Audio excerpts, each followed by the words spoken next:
Hey everybody, welcome back. I'm having a blast making these videos for you guys during this time, and I hope you're having fun checking them out.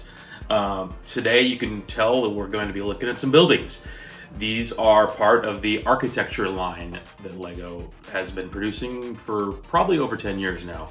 I'm not exactly sure of the start date of this line, but I do know that it's what got me back into LEGO as an adult, starting with these two Chicago buildings, which we'll look at closer in a minute. But these were some of the earliest ones, and over the past decade, this line has grown in sophistication as building techniques have advanced. These things have gotten much more inventive, much more detailed, and larger and more expensive as well. And they've also tried some new things like skylines of certain cities, and I'll show you a few of those later. Obviously, these are at wildly varying scales because the Flatiron building is not the same height as Big Ben or the Space Needle. There is no one particular scale that works for all these. I would consider them all to be micro scale, but they are very varying degrees of micro scale. So we're going to dig in here, and I'll try to move pretty fast through these, but we'll take a close look at all these. Okay, here we go. We're going to start off with the Guggenheim Museum. I'm going to turn on my little rotating platform here. I'm starting with the Guggenheim for a reason that I'll explain in just a moment, but this is an example of the kind of architecture models that LEGO is producing now, or at least in the last 3 to 4 years. Very detailed, very, as it rotates away from you, very detailed, very relatively realistic, and depicting a lot of atmosphere around the buildings, like the yellow taxis here on the street in New York, driving in front of the museum, and the way the constructions of the Frank Lloyd Wright designed cascading main structure have been done. They've been able to achieve a lot more in building techniques in the last few years. I'm not going to use this anymore. So I'm starting with this because it's representative of the kind of stuff you can get now, and I wanted to immediately compare it to this, which is what LEGO architecture line looked like 10 years ago. Much simpler, smaller, and yes, cheaper, but also the designs really suffered. This doesn't look like the Guggenheim. I mean, they just stacked these discs up. There's no outward fanning outward of it. Just much more simplistic. So here's the new, obviously, and here's the old, and we're going to use this as a chance to kind of rewind and look at some of the other old models before we bring it up to date. All right, so I mentioned earlier that these were the models that got me back into LEGO as an adult. I think the year was 2010. I was in Chicago, and in a gift shop, I saw these on display. These are obviously two iconic buildings on the Chicago Skyline, the John Hancock Center, and the building that was formerly known as the Sears Tower, now called the Willis Tower. And in fact, if you buy this set now, you can still buy it, but it comes with a plate that says Willis Tower, whereas mine says Sears Tower. So I don't know if that makes it collectible or not, but at any rate, these are very simplistic. They are literally just blocks on top of blocks. It's the simplest kind of LEGO construction, full of blocks. I mean, there was a few little plates and such here and there to kind of smooth things off, but it's just blocks on top of blocks. Couldn't be simpler. And these went together in probably 5 minutes a piece. But I really liked the idea of I've always been into buildings and architecture, and I really loved the idea of this. And I always thought, I hope they keep building, designing and releasing more of these, because I would collect them all. Now, obviously, I haven't collected them all, but I've collected a significant number. So, while we're in that era, I'm going to move 2 more onto the pedestal here. First off, now we moved from Chicago to New York. So, this is an early representation of the Rockefeller Center complex of buildings. And again, it's in very, very small scale, very broad strokes, just stacking these tan bricks on top of each other and smoothing things off with tiles on the sides, like you can see here.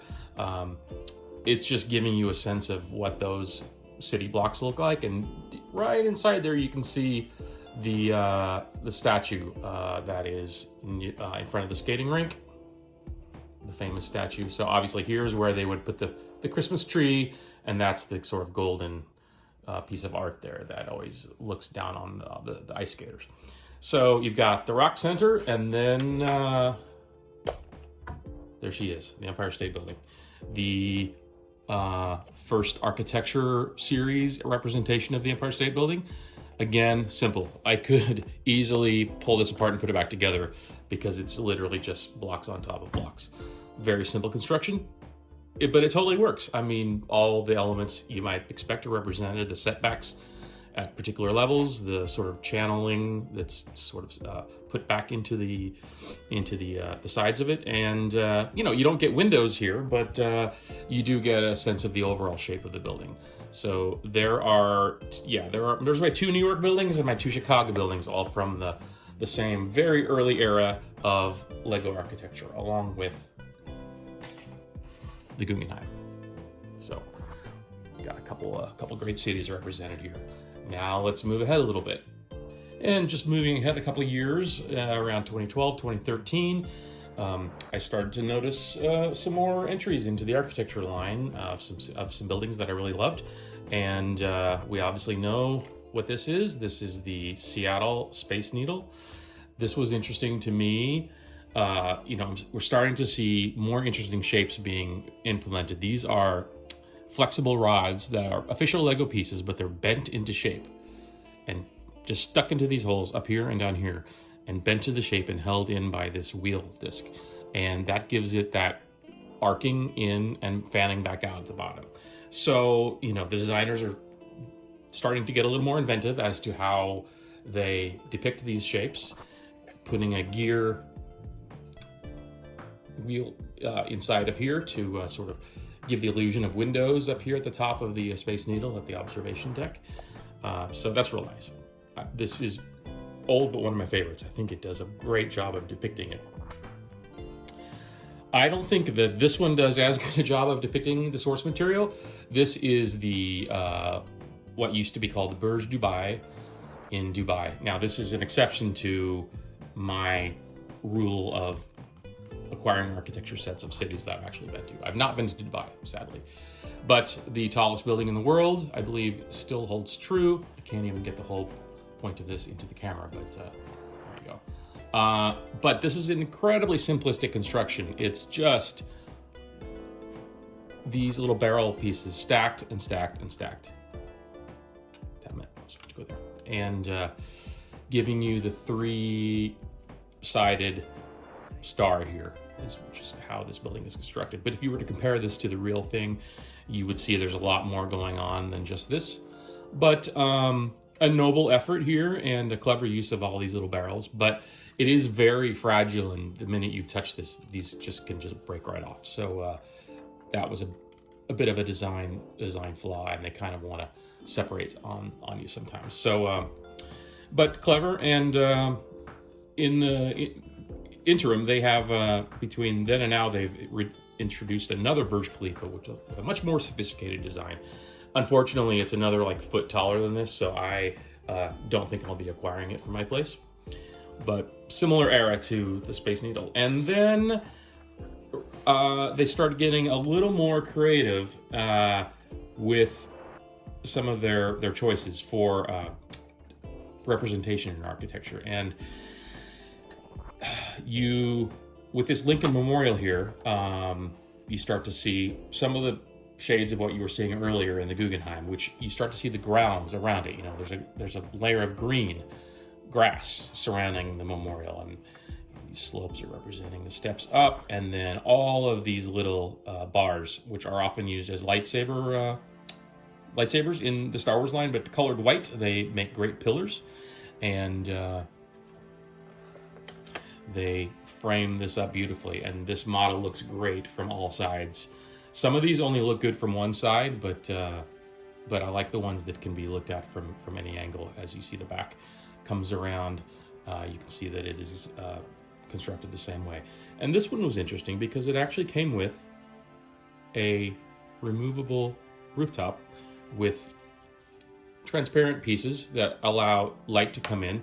If you lit this properly, you would actually see that the light is coming in and putting light on a statue of ostensibly Abraham Lincoln sitting on his chair inside there. So in the proper lighting, you could actually see a little bit of that coming through the front. So yeah, that was a nice one. This was small and relatively inexpensive because it's just so compact. But that, you know, a lot of these work really nicely on your shelf because of their size. As the years go on and these models get a little bigger, you're going to see that they don't go on display quite as easily if you have limited space like I do. But let's move ahead. Next up, going to group these four together here. We have the clock tower in London, otherwise known as Big Ben. Big Ben is actually, I believe, the bell that is in the top of the tower. Big Ben is not the name of the building, but we generally know the whole place as Big Ben. This is great. This is starting to get to what they've been doing the last few years, which is really texturing the sides of vertical structures with this piece that's very, very useful. It's a little grill piece. Zoom in close. This little grill piece that slaps onto the side of these, and it really gives a sense of verticality to any of the underlying windows and such. Again, we have a little bit of green space outside. We've got a clock set to, what time is that? Just before 3. Not sure the significance of that, but there it is. Looks really nice. Great representation of the this building, the clock tower in Big Ben. There is a much larger version of this in the architecture line that you can buy that is well over $100. I don't have that yet. Maybe someday. Here is the Brandenburg Gate of Berlin. This was another example of using little bar pieces to create columns in the front, and you get a lot more of the width of the space. These models are starting to become wider and more detailed. Great use of this, I believe they call it sand green, to kind of give you the weathered top, metal top of these roofs. And one interesting thing about the top here, they've utilized, in the real building, there are these statues of these 4 horses on top of the building, but they've used these are spigot pieces. They're often used just as faucets in Lego kitchens and such, but used on the top of this little building, they kind of fan out and they make the 4 horsemen that are famously depicted at the top of the Brandenburg Gate in Berlin, this being the main pathway through, or Brandenburger Tor in German. Yeah, great set. We'll see the Brandenburg Gate depicted in another miniature in just a moment. Here is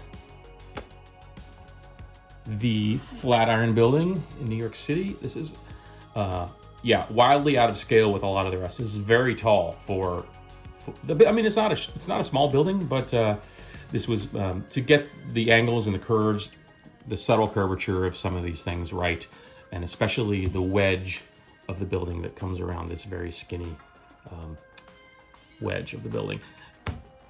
They had to design it at a slightly larger scale to be able to achieve a lot of those things. And again, the use of the grill pieces on the side, especially on this side, to give you some sense of windows through the middle there. It's really great. And then a lot of clear or see-through, I guess, transparent black tiles to give you the sense of windows that you can actually see into. And coming around the front is the famous view of the building. And incidentally, the Lego flagship store for New York City is on the adjoining catty corner right over here. If you ever come to New York, go check it out. Last in this little group is the Arc de Triomphe, Paris.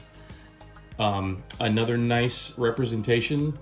The little, well, I'll show you when it comes around again, but this uses all these little half hinges to give you this spiky look at the top. It's kind of interesting. There would be, typically these would be used to put another piece in and then you could hinge something off of it, but they've used it to great effect here. So the flame that always burns there at the center beneath the Arc de Triomphe. And of course, statue figures in relief on the side there, and a little bit more of the ground. So it's just more of an open feeling. Really well designed. This is nice and compact. I think it does a great job. It's compact, but it feels really sturdy and substantial. And this uses a lot, and many of these use a lot of small one-by-one pieces that really take time to place and to get even. So that's one quality of the architecture sets that can be maddening for people, is the sheer number of small pieces it takes to get placed perfectly in lines and to make them completely smooth. So that's an example of that. Nearly all of them have examples.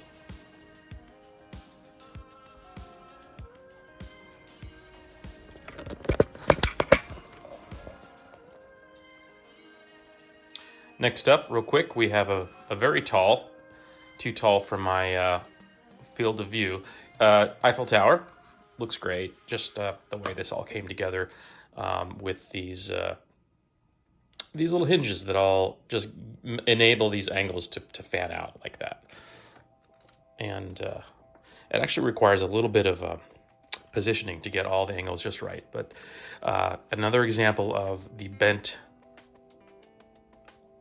flexible rod here, giving those nice archways at the entrance. Yeah, excellent work, excellent design. Next up is a set of three that really represent sort of the last 5 years of the kind of designs that they've been using in architecture, with a broad platform and a lot of area. You'll see in each of these in a moment. But here's the United Nations building here in New York, and I love this one because just outside my building, you can actually see across the water across the East River. I live just across the East River from the UN building, and it's directly across. So I go out to my waterfront and I have a clear shot of the backside of this from the riverside. But here's the General Assembly building, sort of famous shape that kind of fans out, and many of the offices that belong. They did some really clever work when figuring out how to stagger all these angles like this. That was really great. The most finicky thing about this model is the positioning of all of these little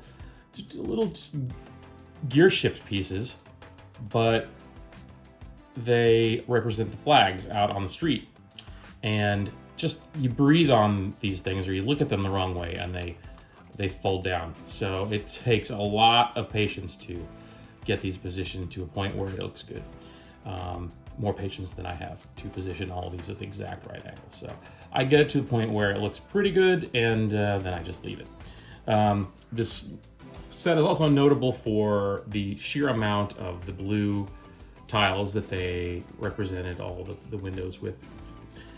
Distinctive part of this office building. There's transparent blue all through the sides of these buildings, and especially in this main building. Such a very distinctive color, very 60s.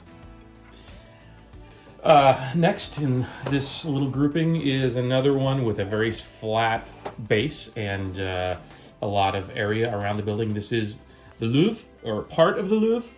I believe this is actually, the building here is not even meant to represent the main part of the Louvre. I believe it's a building that comes up on the side of it near this iconic glass pyramid here. So they just kind of wanted to give you a sense of the architectural style of the Louvre, which is massive. But a lot of these columns and then the white caps on these just give it a very very Parisian look, with the sort of flowered ornamentation of a lot of these surfaces, and good use of transparent pieces in there too to see inside.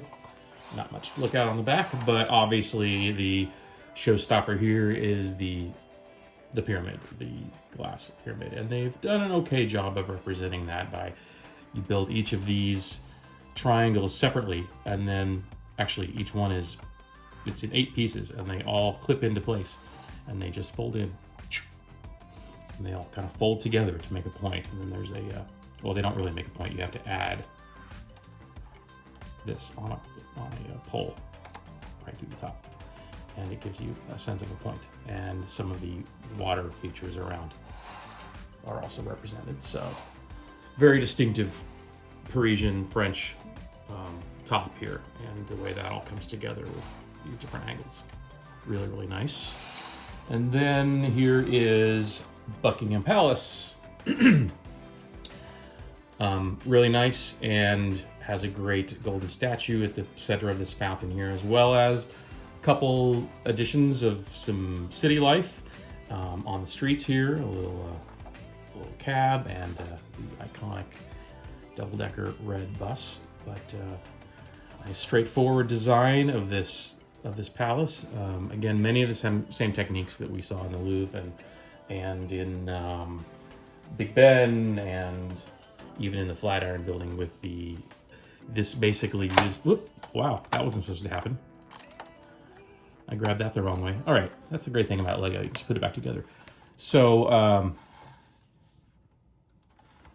yeah, these are all achieved with sideways building. So these are all just plates that are stacked up on top of each other, but then they're mounted inside sideways, so you get vertical shapes. Really cool. And nice gate and lights and front gate here, so nicely done. And let's finish up our architectural tour of the world, at least the Western world, with 3 skylines. And this is another of the newer style of architecture models, in that they've found great success with these miniaturized skylines, where you get multiple buildings rather than just one. You get small buildings collected together in sort of a panorama or a gallery of the skyline. Obviously, it's not the skyline, but gives you a real taste of the city, and these make great souvenirs from these cities. So obviously, we've got Chicago here, and take a good look at